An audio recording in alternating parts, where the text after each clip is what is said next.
सुबह का सुहावना समय है। सूरज धीरे धीरे उग रहा है। वही रमेश अपनी पुरानी लेकिन बेहद साफ सुथरी बर्गर की रेहड़ी को धकेलते हुए लाता है। उसका बेटा छोटू उसके साथ है, जिसके कंधे पर स्कूल का बस्ता टंगा है। रमेश अपनी रेहड़ी को रोज की जगह लगाकर हांफते हुए छोटू से कहता है, छोटू बेटा, आज थोड़ा जल्दी जल्दी हाथ चलाना पड़ेगा। आज तेरे नए स्कूल का पहला दिन है ना, कहीं देर ना हो जाए। मैं नहीं चाहता कि मेरी इस रेहड़ी के चक्कर में तेरी पढ़ाई पर कोई आँच आए। पापा, आप फिक्र मत करो, मैं आपकी मदद करके ही स्कूल जाऊंगा।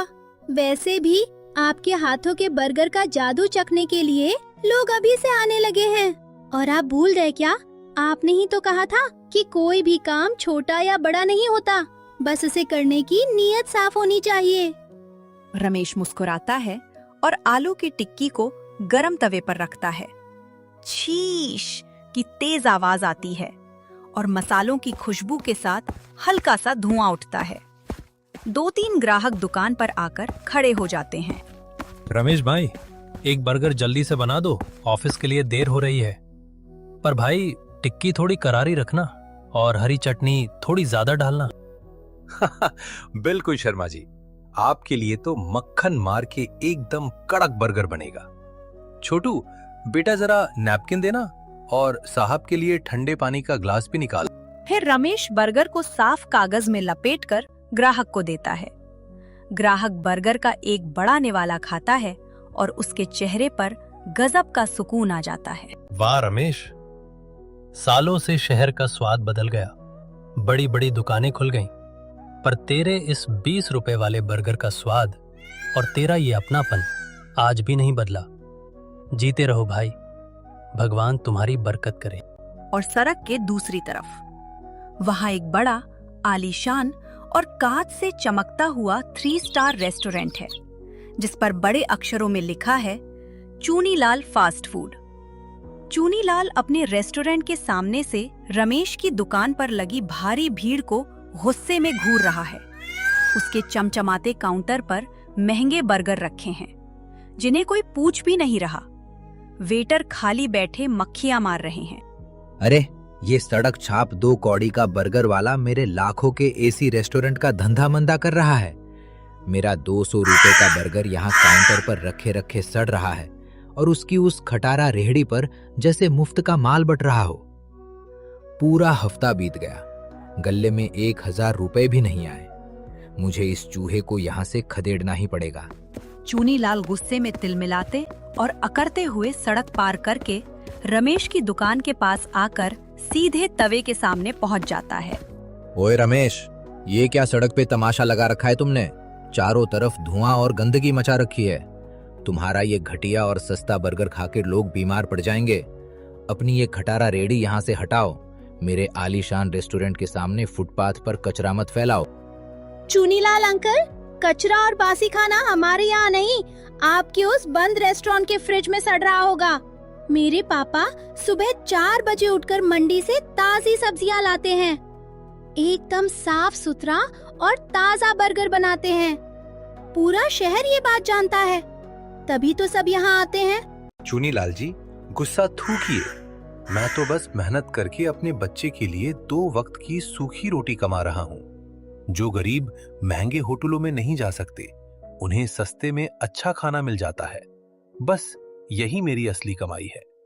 मेरा आपसे क्या मुकाबला?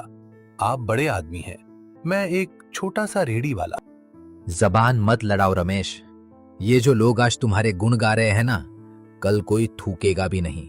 बहुत जल्दी तुम्हारा ये ईमानदारी का भूत और ये घमंड मिट्टी में मिला दूंगा। देखते हैं कब तक टिकते हो तुम इस चौराहे पर। चूनीलाल पैर पटकते हुए और गुस्से में बड़बड़ाते हुए वापस चला जाता है। दोपहर का समय है, कड़कती धूप है। छोटू स्कूल गया हुआ है। रमेश थका होने के बावजूद अकेला मुस्कुराते हुए बर्गर बना रहा है। अचानक एक बड़ी सरकारी गाड़ी सायरन बजाते हुए आकर रुकती है। उसमें से एक सख्त दिखने वाला फूड सेफ्टी इंस्पेक्टर और 2 पुलिस वाले उतरते हैं। चूनीलाल उनके ठीक पीछे अपनी गाड़ी से उतरता है और कपट भरी शैतानी मुस्कान हंस रहा है। रुको, बंद करो ये सब। कौन है इस अवैध रेहड़ी का मालिक? रमेश, कौन है तुम में से? जी साहब, मैं ही हूँ रमेश। क्या बात हो गई साहब? मुझसे कोई गलती हो गई क्या? गलती? तुम पूरे शहर की जान से खिलवाड़ कर रहे हो और पूछते हो गलती? हमें लिखित शिकायत मिली है कि तुम बर्गर में सड़ी हुई सब्जियां और हफ्तों पुराना जहरीला तेल इस्तेमाल करते हो और तुम्हारे पास इस सड़क पर दुकान लगाने का कोई म्युनिसिपल लाइसेंस भी नहीं है। चलो, ये दूषित दुकान अभी के अभी बंद करो और तुम इस रेहड़ी को जब्त करो। नहीं साहब, भगवान के लिए ऐसा मत कीजिए। आप खुद चलकर मेरा तेल और सब्जियां देख लीजिए, सब एकदम ताजा है। मैं बहुत गरीब आदमी हूँ साहब। अगर ये दुकान बंद हो गई तो मेरे बेटे की पढ़ाई छूट जाएगी। हम दाने दाने को मोहताज हो जाएंगे। मेरे पास आप लोगों को देने के लिए घूस के पैसे नहीं है, पर भगवान गवाह है, मैं बहुत ईमानदार हूँ। देखा इंस्पेक्टर साहब, मैंने कहा था ना, ये सड़क छाप लोग पकड़े जाने पर ऐसे ही घड़ियाली आंसू रोते हैं। ये पूरे शहर की सेहत के दुश्मन हैं। उठवाइए इसका ये गंदा ठेला, देर मत कीजिए। नगर निगम के निर्दयी कर्मचारी रमेश का ठेला उठाकर बेरहमी से तोड़फोड़ देते हैं। रमेश का सारा सामान, लाल हरी चटनी के डिब्बे, ताजी सब्जियां, आलू की टिक्कियां और ब्रेड के पैकेट बिखर जाते हैं। रमेश वहीं पर घुटनों के बल बैठकर अपनी बिखरी हुई रोजी रोटी को देखकर जोर जोर से रोने लगता है। चूनीलाल अपनी चमचमाती गाड़ी में बैठकर और हंसते हुए निकल जाता है। शाम का वक्त है। रमेश अपने छोटे से घर में सिर पकड़कर बैठा है। घर का चूल्हा ठंडा पड़ा है। छोटू स्कूल से वापस आता है और अपने पिता की यह हालत देखकर कहता है, पापा, क्या हुआ? आप अंधेरे में क्यों बैठे हो? आप रो क्यों रहे हो? और बाहर हमारी दुकान की रेहड़ी नहीं दिख रही, वो कहाँ है पापा? छोटू बेटा, सब खत्म हो गया। उस चूनीलाल ने बड़े अफसरों को पैसे खिलाकर हमारी दुकान बंद करवा दी। पुलिस वाले हमारा इकलौता सहारा, वो ठेला छीन कर ले गए।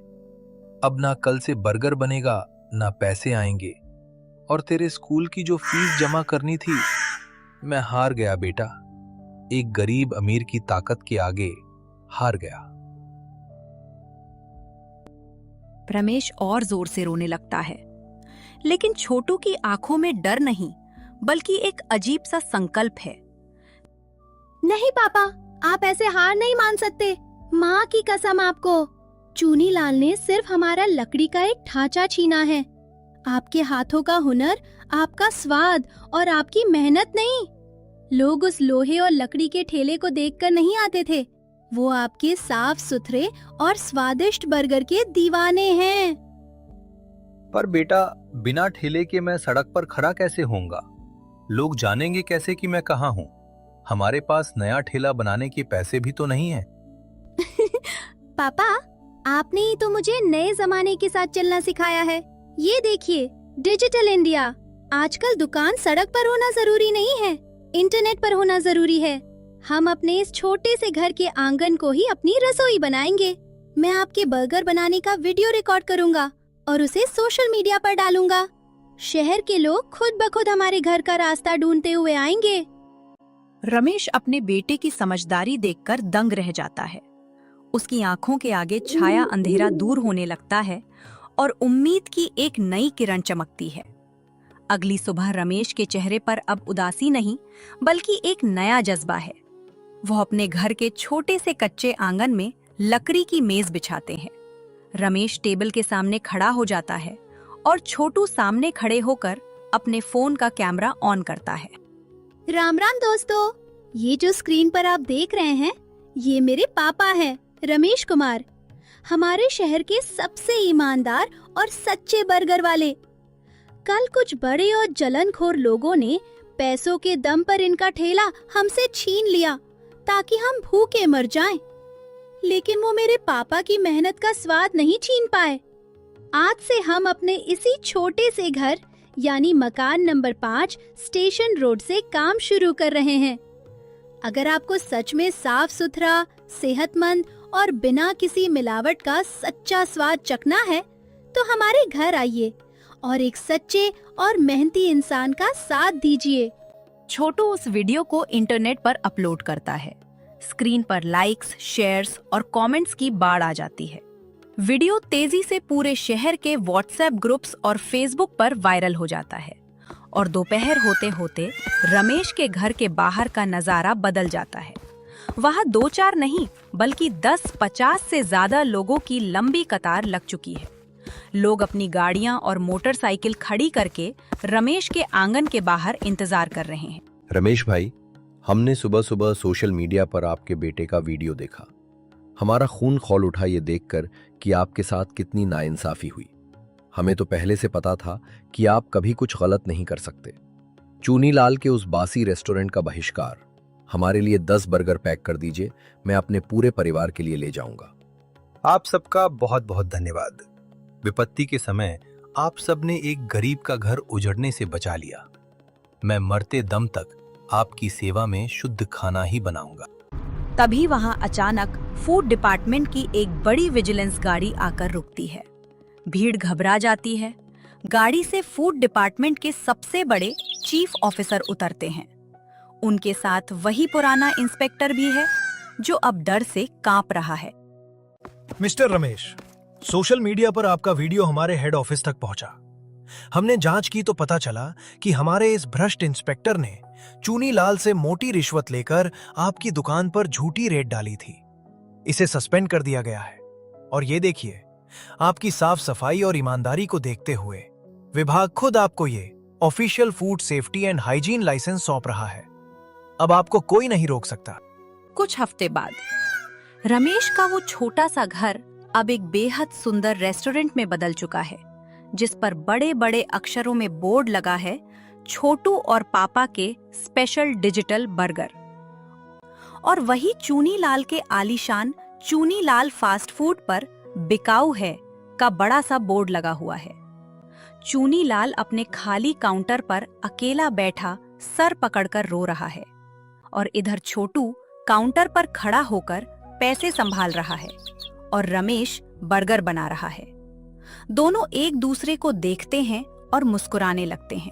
देखा बेटा, बेईमानी की हवेली चाहे कितनी भी ऊंची क्यों ना हो, ईमानदारी और मेहनत की एक छोटी सी झोपड़ी के सामने वो एक दिन ढह ही जाती है। मेहनत की कमाई हमेशा सबसे मीठी होती है। मेहनत और सच्चाई का रास्ता लंबा जरूर हो सकता है, लेकिन उसकी जीत हमेशा पक्की होती है।